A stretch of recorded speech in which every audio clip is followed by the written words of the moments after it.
So next, the simply supported beam in the figure has a T-shape cross-section. Determine the values and location of the maximum tensile and the compressive bending stress. So first dito, na-solve naman na yung reaction, pero ako ay assume na kayang-kaya na mag-solve ng reaction. So ang next step dito is the inertia and then the centroid. Sir, paano yan?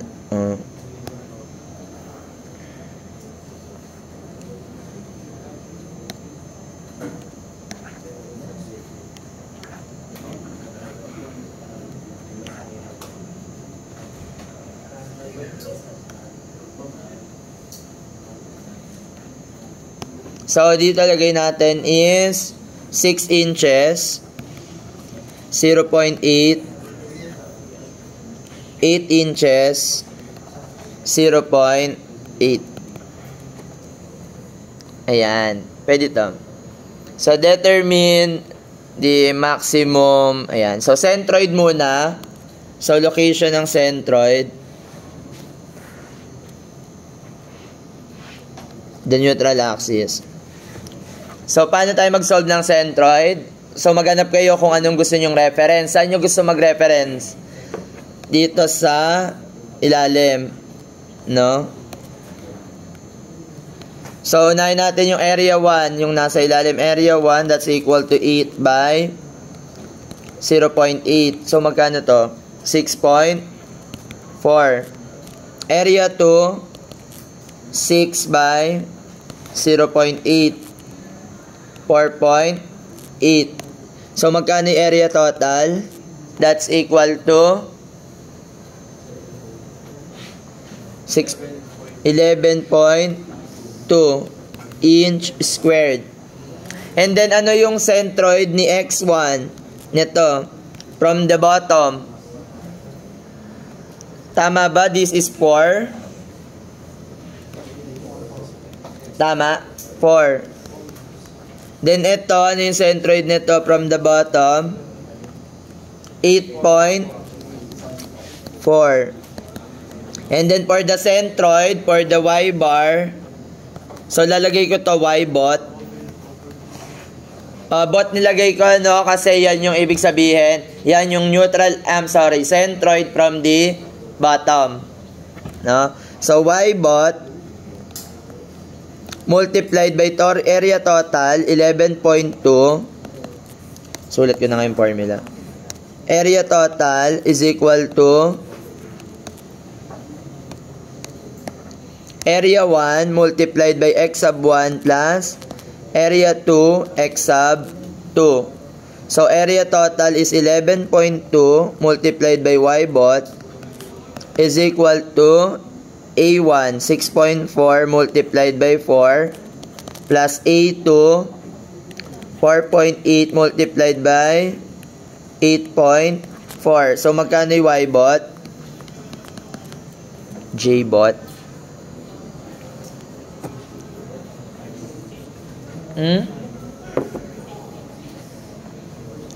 Magkano po?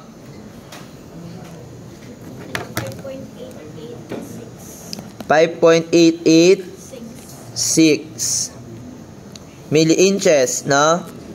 So, ano yung Y-top? So, si Y-top, ito naman yun, simula sa top. So, magkano si Y-top? Tama ba? That's 8.8 minus 3.2. Paano? Di ba dapat ano yun? 8.8 minus 5.886. Magkano to? 2.9. Yan na muna yan.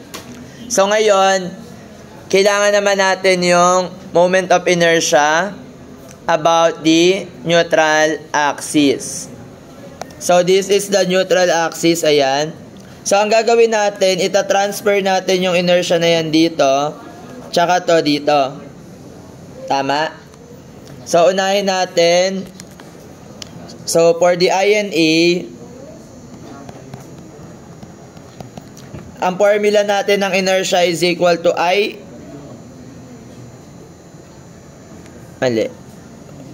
IY, IX plus AD squared, no? Summation rather. Ayan. So, ano yung IX? Unahin na natin etong nakatayo na IX, where D, yung D is equal yan sa Y minus Y bar. No? Tandaan nyo yan. D is Y minus Y bar. Okay lang na magkabaliktad yan kasi squared naman natin siya mamaya.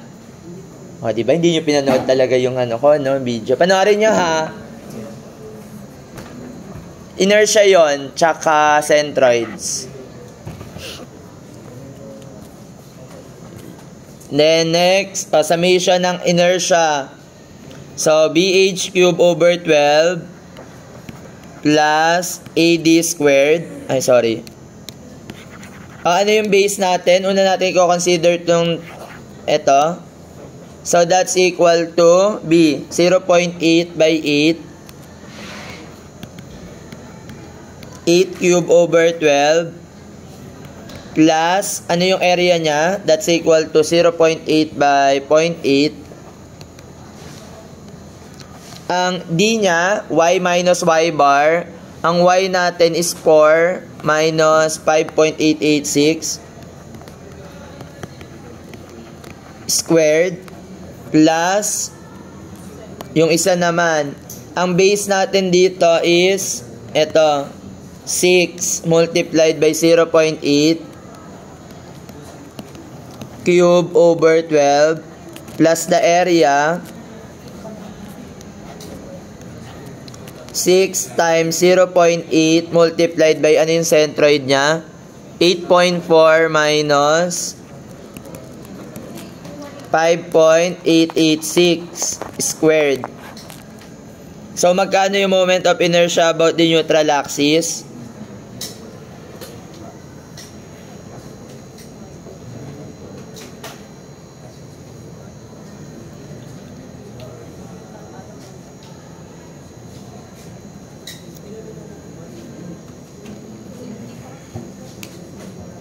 Ano?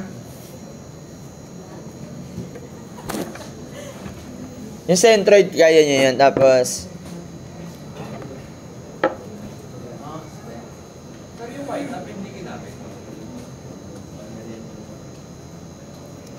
mamaya pa, teka lang. Y-bot tayo no? Nag-reference muna tayo sa bot. Umayos ka na nga muna dyan, delete. O, wala ang kwenta yung Y-top. Huwag muna si Y-top. Tinanggal ko na si Y-top. Mamaya na lang. Y-bot muna, no? Y-bot. Kasi nag-reference tayo sa bot. O, magkano si inertia? 0. Charing. 7? 57.624. Wala na? Inch raised to 4. Okay na? Tama?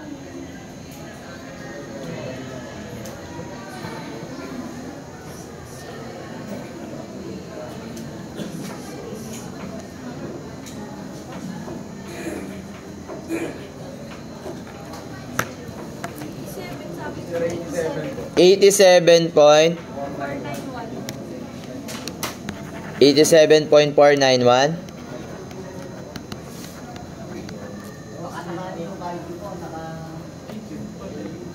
Namin na mali. Tama. Okay ka na dyan.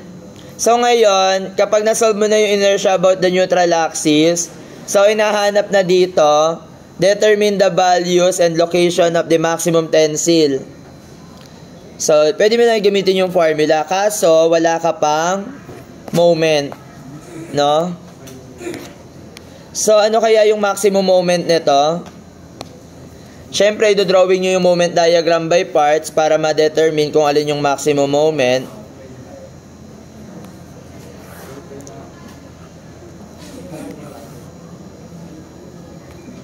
Okay, so aangat tayo dito ng 1,6. Tama, shear and moment diagram. 1,6 minus 4,000. Tama ba, 4,000? Magkano yun? Negative 2,4. Tapos, aangat tayo ng 3,4. So, negative 2,4 plus 3,4. 1,000. Then, no load. 0. Then, bababa tayo ng 1,000, 0. Pa. Wala naman tumawag. Uy, huwag mo. Baka mamaya may naririnig na naman ako na hindi ko dapat marinig.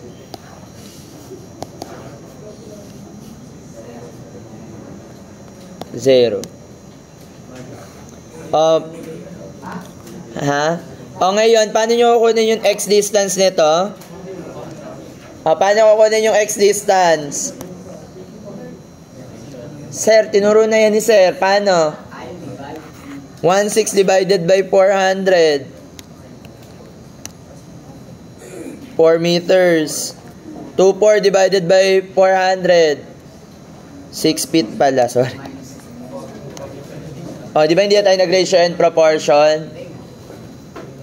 Kung gusto niyo yung ratio and proportion nyo, ratio and proportion, walang problema sa akin. The next, ito yung maximum moment. So, positive moment, magkano to? So, this is DI circle. Plus minus. Plus minus. So, this is decreasing. Positive. So, concave upward. So, magkano to? Ano yung area 1? Area 1, area 2, area 3.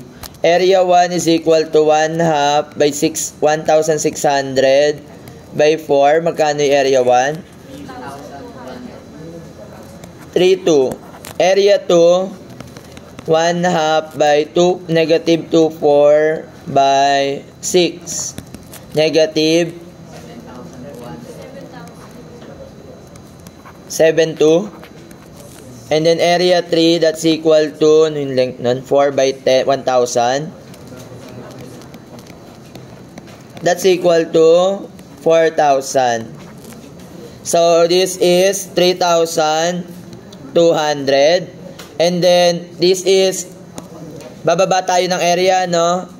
So, hindi natin sure kung pag-ganyan or pag-ganern. Pag-ganyan or pag-ganern. So, check natin. So, this is increasing. Negative. So, concave downward. So, 3,2 minus 7,2. Negative 4,000. And then, positive yung area nung isa pag-ganern. So, ano yung maximum positive moment? 3,200. And the negative maximum moment, negative 4,000. So, imagine niyo, since ang sabi this is positive bending moment, na tingnan nyo ha, tingnan nyo to. Di ba ang sabi positive bending moment? So, ibig sabihin, dito sa part na to, ayan, nagde-deflection pa ganyan. So, negative. So, magsasad siya.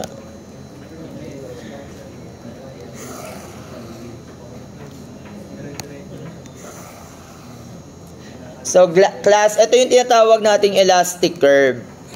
Elastic curve.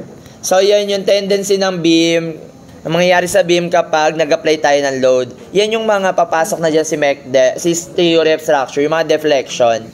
No, so, syempre, nagde-deflect yan, bumababa, nagkakaroon ng vertical settlement. So, yun yan. So, yun. So, yun, magpaproduce to ng negative bending moment, and so on. So, ngayon, meron ka ng maximum moment, that is pound foot. That is also pound foot.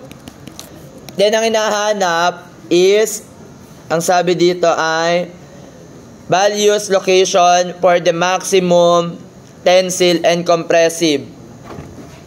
So, sa maximum tensile, alin yung gagamitin natin dito sa tensile? Ano ba yung beam natin? So, di ba pagka ginamit mo tong maximum na to sa positive, di ba positive bending moment dyan? So, sa positive bending moment, mag-i-smile siya, di ba? Tama? Ano yung maximum tensile dyan? Nasaan yung compressive dito? Taas, baba? Ay, taas. Compressive sa taas, tensile sa baba. So, maximum compressive, ang formula natin ng maximum compressive, that's equal to MC over I. So, meron ka ng moment. So, una, compressive. So, ano yung gagamitin natin dito? Yung moment sa taas. No? Tama? So, sa taas. Ano yung moment sa... Yung 3-2 muna ha, for the positive moment. Positive moment. So, we have 3-2 foot-pound. Ano yung center niya? Ano ang gagamitin nyo dito? Since yung compressive natin ay nasa taas, anong gagamitin nyo na centroid? Y-top or Y-bot? Y-top kasi nasa top yung compressive. So, ano yung Y-top natin dito? Binuro ko, no? So, paki-calculate. 8.8 minus 5.886. 2.1.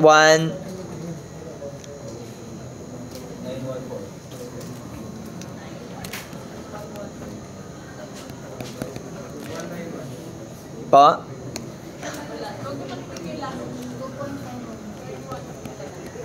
Trip mo, kalabo.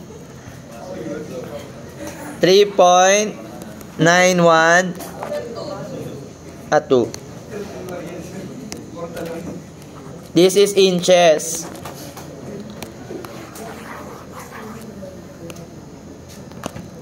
Ay, ano nangyari? Divided by the moment of inertia. Magkano inertia natin na-solve kanina? 87.491. 87.491 inches to the fourth. So, kaso, palitan natin ng foot. So, ang 1 foot merong 12 inches. So, magkano yung FB max compressive? Based on the positive bending moment. Magkano? 1,278 point something. 961. Ang unit natin dyan ay PSI or pound per inch squared. O next, ano naman yung FB bottom natin?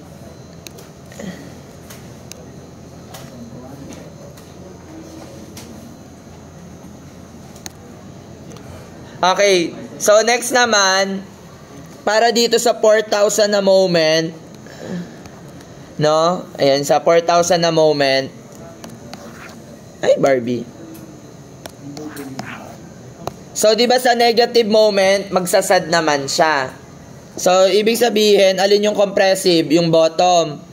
Tapos, tensile sa taas. So, ano yung gagamitin natin dito? FB. MC over I. So, hinahanap natin to. This is the bot. So, ano yung moment natin gagamitin? This is for 4,000 naman. So, ano yung moment? 4,000 yung moment mo. Pound foot. Times, ano yung centroid natin? Yung Y-bot. Magkano yung Y-bot? 5.886. 5.886 inch. So, kailangan maging inch yun. Multiply natin ng 12 inch para mawala si foot. So, divided by 87.491. So, magkano yung FB?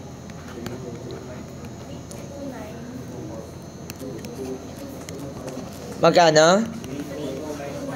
32 point PSI. So, alin yung maximum dyan? Na compressive. Yun nasa baba. No? Ito yung maximum compressive. O, paano naman yung sa tensile? Sa tensile strength naman, so gamitin naman natin yung positive moment.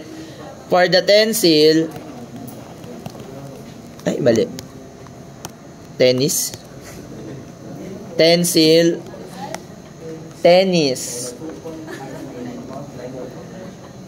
Yung moment natin gagamitin is yung magkano yung sa 3-2.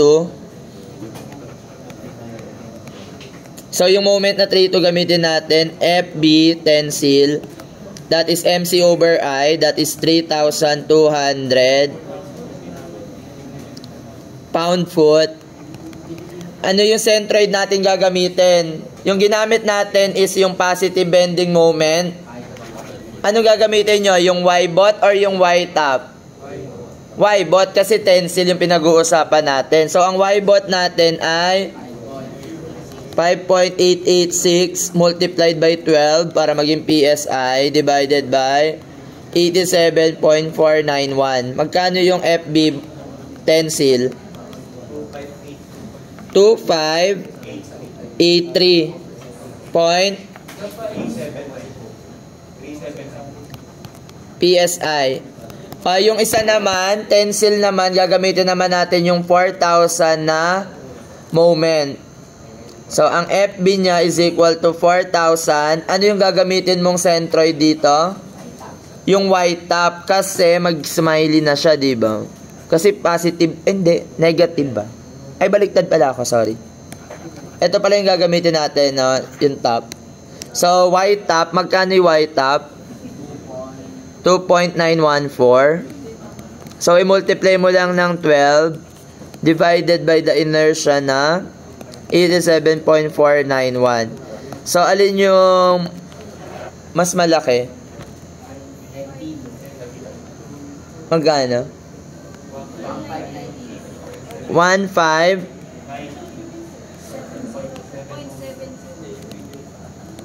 Ito? 1598. 1598.702 PSI. 1,000 lang. So, alin ang may maximum?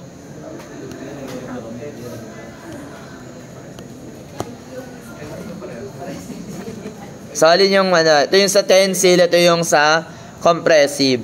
So, ano yung mapapansin nyo? Sa compressive, no, depende kung alin yung mas mataas, no, na centroid. Ayun, si 3-2 nag-govern.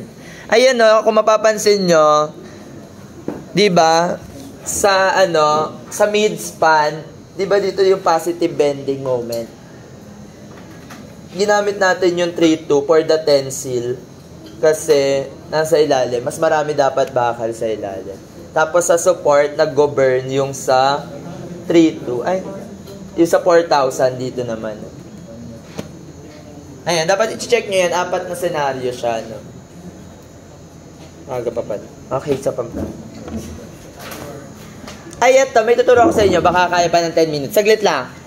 For the inertia, kasi madalas to parang sa T-section tsaka sa mga ibang cross-section. Ano lang, asan yung centroid natin kanina?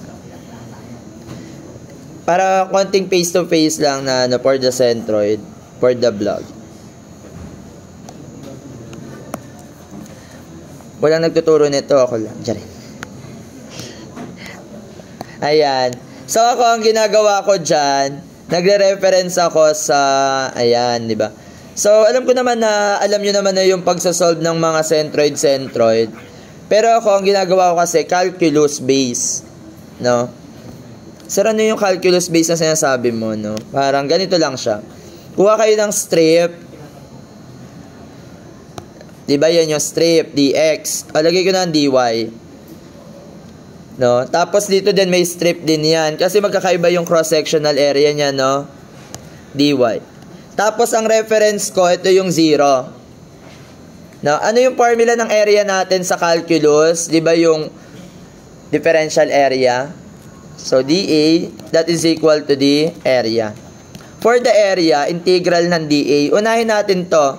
So ano tong area ng strip na to? Tama ba? That's 0.8 times dy. 0.8 times dy. Ano yung limits niya? So saan siya magta-travel? Starting from 0, tama? Paangat hanggang 8. Tama?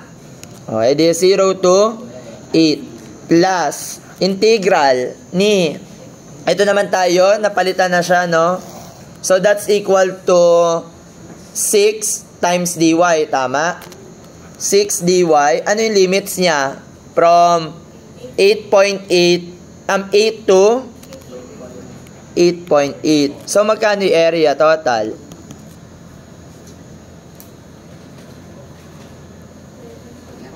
78 ba? Magkano ba area? 11.2. Oh, di ba? Yun.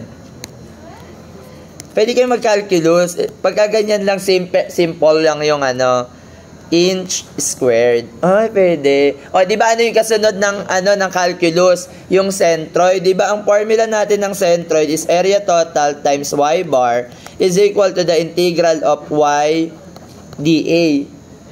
Tama. Y dA. So, ngayon, ito na yung magiging y mo. Ayan. Yan na si y. So, ang mangyayari dyan, that's equal to y bar, area total, is equal to the integral of, may dA ka na. Diba ito yung dA natin? So, lalagyan mo lang ng y. Y multiplied by 0.8 dy. Ang limits mo pa rin, 0 to 8. Plus 8.8 to 8.8. Mapapalitan lang din to ng y. Dadagdagan mo lang ng y. 0.8. Joke lang. 6 pala. 6 by dy. So, di-divide mo lang ng area total. So, masasolve mo na ngayon si y bar. Magkano yung y bar?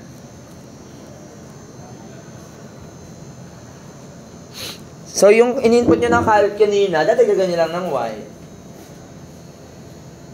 Ni-shape solve yan, no? Times mo. Bigyan mo ng x yun. Times. Sinta 0.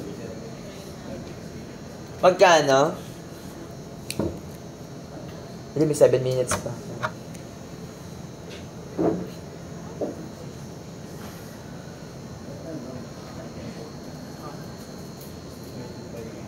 Divided by yung total area kanina na 11.2.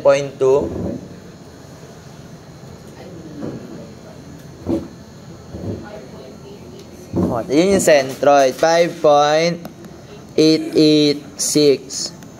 O, paano naman yung inertia? Sir, ang formula ng inertia ko, alam ko, ang inertia about the neutral axis is equal to the integral of y squared dA. Sir, paano to? Si Ix, kapag yung Ix yung kinonsider nyo, ito yung masasolve nyo na Ix kapag dito kayo nag-reference. Pero, di ba ang kailangan natin is from the neutral axis. So, di ba ito yung neutral axis mo? So, ano yung distance niya from here, from the bottom? 5.886. So, ano yung coordinate nitong ilalim na to? Negative 5.886. Tama? Ito, ano yung coordinate nito? 8 minus 5.886. Magkano yon? Kasi di ba ito yon? Ito yung 8. Magkano to? 2. Itong tuktok, ano yung coordinate niya? Bali, that's equal to 8.8 minus the neutral axis. 2.914. So, yan. Meron ka ng coordinates. So, ang gagawin mo dyan, kukunin mo lang yung INA. Integral of y squared. Ano yung dA natin? 0.8 dy. Nasundan? Ang limits mo niyan, ang magiging limits mo na niyan, since ito yung reference mo, that's equal to negative 5.886 hanggang, ito yung tatravel mo na strip, di ba? Negative 5.886 hanggang 2.114 plus the integral of y squared times 6 dy. Ang limits mo dito is from 2.114 hanggang 2.914. So, magkano yung inertia about the neutral axis? Nagets yung yung limits, no? Kasi kinuha natin, no? Pero kung yung inertia about x, kailangan nyo lang, pwede na yung ito lang. Pero neutral axis kasi yung kailangan natin. Nalamig na ako. Tara na. 87 point.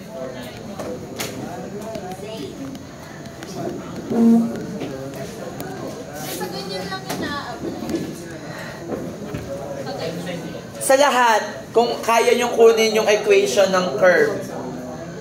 Di ba parang, naalala nyo naman yung tinuro sa inyo nila, Dinjen, nila, Sir Moral, yung area under the curves. Joke lang, naka-record pa. Pagka, maganda yan, kasi parang na-apply nyo yung